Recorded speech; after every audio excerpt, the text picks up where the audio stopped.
finding the perfect pair of jeans can be such a struggle. It honestly doesn't matter how tall you are. Finding a pair that fits your shape and your proportions perfectly can often be a little bit of a hunt.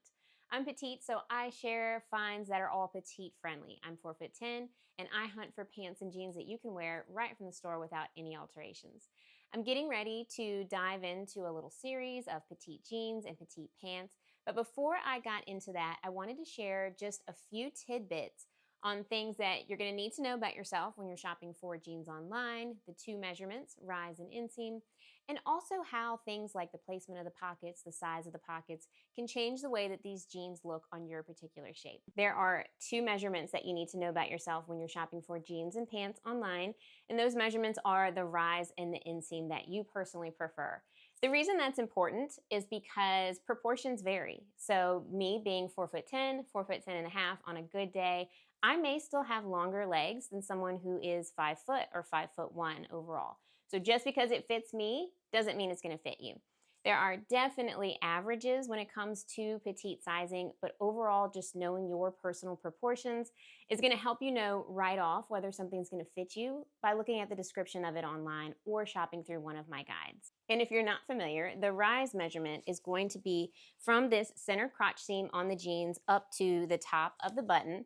This is going to determine how high up on your torso the jeans are going to fit you.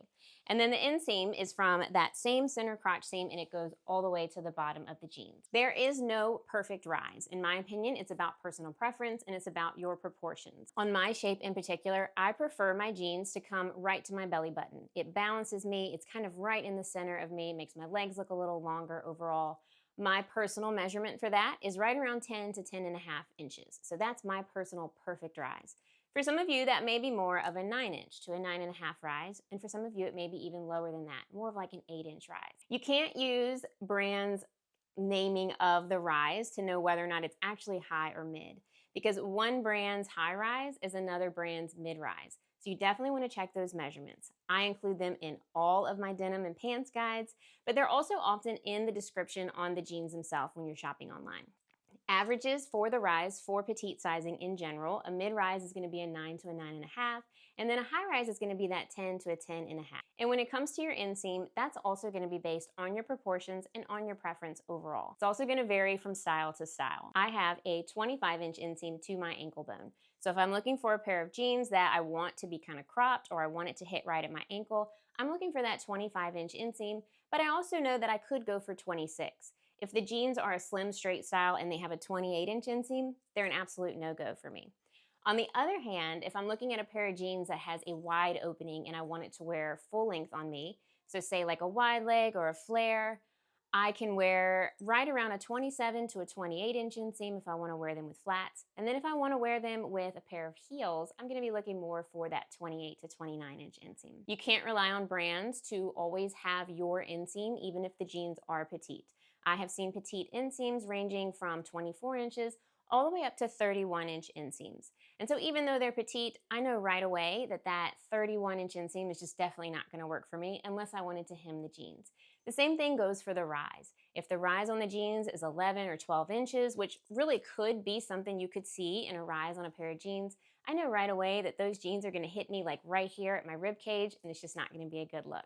The other thing to keep in mind is often the measurements that you will see on a brand's website are the averages of the rise and the inseam. It's not uncommon for rise and inseam to increase as the sizing goes up.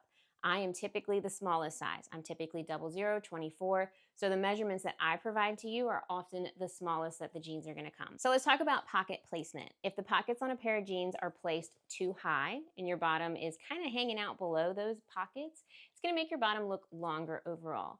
For example, I know that Loft definitely places their pockets very high on their jeans, so I often struggle with them. I often feel like they don't quite look that great on me from the back. The other thing is the overall pocket size. If the pockets are smaller, it's going to make your backside look larger, which may be exactly what you want. But if you're someone who proportionately is already a little wider on your bottom, that's me in particular, smaller pockets are typically not my favorite. I'm looking for something that has a little bit of a larger pocket. It adds a little balance to my backside. And it's definitely striking that perfect balance of being large enough for your size, but not so large that it's coming underneath of your bottom. And then it is the overall placement of the pockets. If the pockets are tilted down a little bit, it's going to lift your backside. along with the yoke of the jeans. The yoke of the jeans is this stitching here at the top. This pair is from American Eagle, and the yoke on these jeans is a little more straight across. This is their stovepipe style, so it's more of a relaxed style.